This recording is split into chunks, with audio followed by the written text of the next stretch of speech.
दोस्तों, क्या आप भी बालों के झड़ने यानी कि हेयर फॉलिंग से परेशान हैं? आपने बहुत सारी होम रेमेडी यूज की हैं, जिसने जो भी बताया वो आपने यूज किया, लेकिन ना तो बालों का झड़ना कम हुआ और ना ही उनकी स्ट्रेंथ बढ़ी। तो दोस्तों, मैं डॉक्टर ललित कसाना आज की वीडियो में आपको बताऊंगा जो बेस्ट होम रेमेडीज हैं उनके बारे में, और साथ के साथ आपको वीडियो के अंत में बताऊंगा बहुत अच्छी ट्रीटमेंट किट के बारे में, जिनको यूज करके यानी कि होम रेमेडी यूज करके और साथ में उन किट को यूज करके आप अपने बालों को मजबूत कर सकते हैं। अगर आप एक महिला हैं, आपकी ग्रोथ बालों की नहीं हो रही है, बालों की जो पोनी है यानी कि जो चोटी है वो धीरे धीरे करके पतली होती जा रही है, तो ये वीडियो आपके लिए है। अगर आप एक स्टूडेंट हैं, आपके बाल झड़ रहे हैं, है ना, आपको स्टडी का बहुत प्रेशर रहता है, आपने सब कुछ कर लिया, ट्राई कर लिया, डाइट भी अपना ले रहे हैं, फिर भी बाल झड़ रहे हैं, तो ये वीडियो आपके लिए है। अगर आप एक बिजनेसमैन हैं या फिर आपका वर्कलोड बहुत ज़्यादा होता है और आपकी उम्र अभी 24-25 साल है, बाल अभी झड़ने स्टार्ट हुए हैं, आगे से कम होने स्टार्ट हुए हैं, तो ये वीडियो आपके लिए है। यानी कि सीधे शब्दों में बताऊं तो बड़े से लेकर छोटे तक ये सब लोगों के लिए वीडियो है, बहुत ही खास वीडियो होने वाली है, तो इसको अंत तक जरूर देखना है और अपने दोस्तों के साथ शेयर जरूर करना है। तो दोस्तों, जब भी मैं बात करता हूं हेयर फॉलिंग की, तो सबसे पहली चीज जो मैं बोलता हूं वो बोलता हूं डाइट के बारे में। कि अगर आप ये सोचते हैं कि भाई आप अच्छी डाइट नहीं लेंगे और आप कुछ होम रेमेडी यूज करके या कुछ मेडिसिन यूज करके और बिना अपने लाइफस्टाइल में चेंज किए हेयर फॉलिंग को कंट्रोल कर सकते हैं, तो ऐसा बिल्कुल भी पॉसिबल नहीं है। आपको अपनी हेयर फॉलिंग को अगर रोकना है तो आपको डाइट तो अच्छी रखनी पड़ेगी, साथ के साथ कुछ छोटी मोटी चीजें हैं जो आपको अपनी लाइफस्टाइल में भी चेंज करनी पड़ेंगी। तो मैं सबसे पहले बात करूंगा होम रेमेडीज की। वो कौन कौन सी होम रेमेडीज हैं जिनको यूज करके हम बालों के झड़ने को रोक सकते हैं, और उसके बाद फिर आपको डाइट के बारे में बताऊंगा।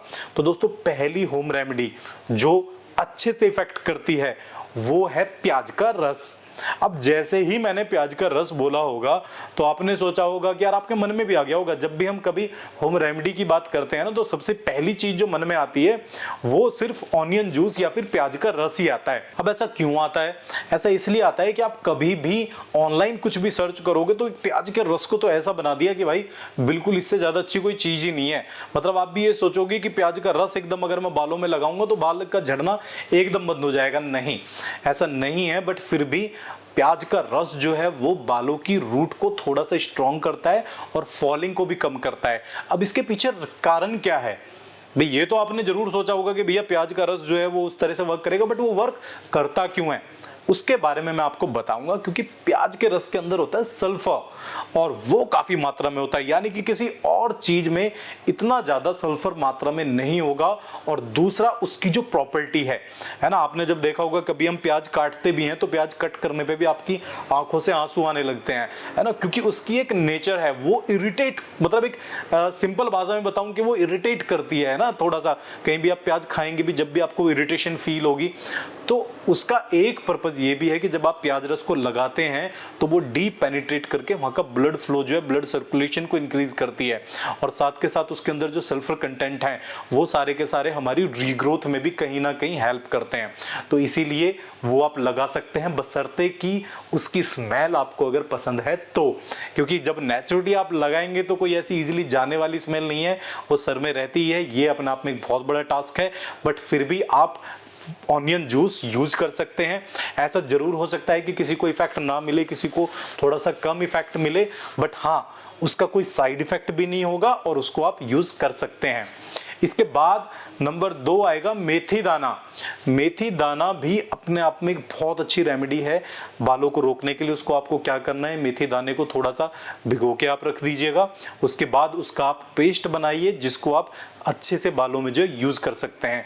बालों में आपने लगाया, उसका मास्क बना के एक तरह से उसको आप थोड़ी देर के बाद अपना जो है वॉश आउट कर दीजिएगा।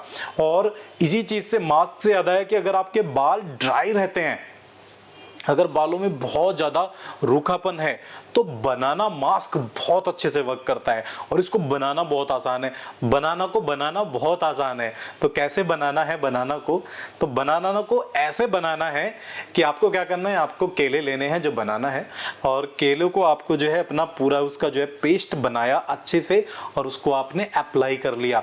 तो हालांकि ये देखो होम रेमेडीज क्या है, ऐसी चीजें हैं कि हर किसी को बहुत ज्यादा कंफर्टेबल नहीं होती लगाना जो है। मैं अपनी भी बात करूं, अब मैं आपको बता ही रहा हूं कि भैया बनाना का पेस्ट बना के बालों में लगा लो, लेकिन वो लगाना कैरी करना चीजें इतनी ईजी नहीं है ना। बहुत सारे लोगों को होंगे चिपचिपापन पसंद नहीं है, तो उन लोगों के लिए मैं एंड में ऐसी चीजें बता दूंगा कि जिनको यूज करके आप क्विक यूज करके आप नेचुरली उसको जो है खत्म कर सकते हैं और बिल्कुल सेफली। तो लेकिन जो लोग होम रेमेडी यूज कर सकते हैं, ये वीडियो उन लोगों के लिए भी मैं बता रहा हूं।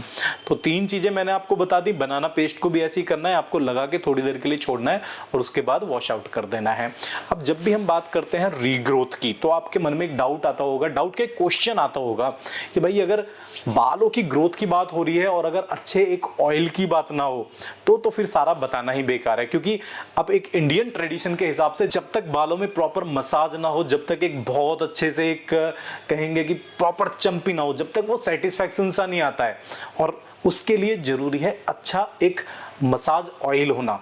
तो उसके लिए आप क्या कर सकते हैं, उसके लिए आप एक कॉकटेल बना सकते हैं। अब आपने पीने वाले कॉकटेल मॉकटेल तो सुने होंगे, है ना। अब ये कॉकटेल मॉकटेल के बारे में मुझे ज्यादा जानकारी नहीं है। I think mocktail will be, cocktail alcoholic होते हैं और मॉकटेल शायद नॉर्मल, तो उससे हमारा कोई मतलब नहीं है। मतलब है कि आपको 2-3 चीजें मिक्स करके इकट्ठा एक मैं आपको बताने जा रहा हूं।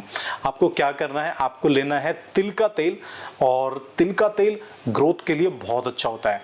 कैसे आप लेंगे, चाहे आपको अगर क्वांटिटी के हिसाब से आप ले लीजिए, मैं छोटी क्वांटिटी के हिसाब से बता रहा हूँ, एक बार यूज करने के हिसाब से, 2 बार यूज करने के हिसाब से बता रहा हूँ, वहीं आप क्वांटिटी उसको अपने अकॉर्डिंगली देख सकते हैं। आपको क्या करना है, आपको 1 चम्मच लेना है तिल का तेल, 1 चम्मच लेना है कैस्टर ऑयल, जो अरंडी का ऑयल होता है, वो आप ले लीजिएगा। और हालांकि वो थोड़ा सा थिक होता है बट वो अच्छा रहेगा।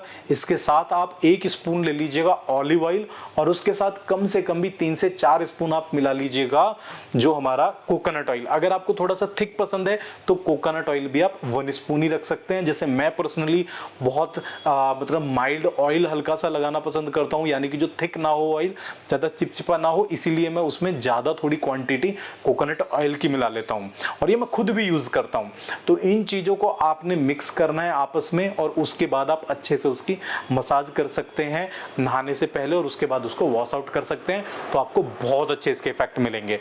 अब बात करूंगा कि अगर आपको ये तामझाम सारी चीजें पसंद नहीं है तो आपको क्या करना है, सिर्फ आपको इतना करना है, या तो दिए गए नंबर पे कॉल करना है या फिर हमारी वेबसाइट पे जाना है www.thedoctorscart.com, और वहां पे जाके आपको ऑर्डर करनी है hair treatment kit specially for male अगर आप एक मेल हैं, और स्पेशली फॉर फीमेल अगर आप फीमेल हैं। और इसके साथ आपको पूरा किट के अंदर होता है कैसे कैसे इसको लेना है। इसके अलावा 1 टैबलेट आप रीग्रोथ टैबलेट आती है हमारी सप्लीमेंट, उसको आप ले सकते हैं, और साथ में एक हमारा सीरम आता है, उसको आप लगा सकते हैं। और वहीं पे इन तीनों चीजों के साथ अगर आपको डैंड्रफ है तो डैंड्रफ के लिए हमारा एंटी डैंड्रफ शैम्पू आता है, और अगर आपको डैंड्रफ नहीं है, आपको सिर्फ एक शाइनिंग चाहिए, तो उसके लिए हमारा हेयर शैम्पू और हेयर कंडीशनर, दोनों चीज आप रेगुलर यूज कर सकते हैं। इसके अलावा भी अगर आपके मन में कोई डाउट है, कुछ और पूछना चाहते हैं, तो आप डायरेक्ट इन दिए गए नंबर्स पे कॉल करके मुझसे कंसल्ट कर सकते हैं, या फिर हमारे जो और डॉक्टर्स हैं उनसे भी आप बात करके घर बैठे ही मेडिसिन मंगवा सकते हैं। तो ये जानकारी दोस्तों आपको कोई और नहीं देगा, इतना मैं श्योर हूं। इतना अच्छा कंटेंट आपको कोई नहीं देगा, तो इसको एज ए हेल्प कह लो, एज ए रिक्वेस्ट कह लो, इसको ज्यादा से ज्यादा आप शेयर कर दो और लाइक करना मत भूलें। और साथ के साथ अगर आपके मन में कोई भी क्वेश्चन है तो उसको नीचे आप कमेंट बॉक्स में डाल दीजिएगा, मैं जल्दी से जल्दी आपके क्वेश्चन का आंसर करूंगा। बहुत बहुत धन्यवाद।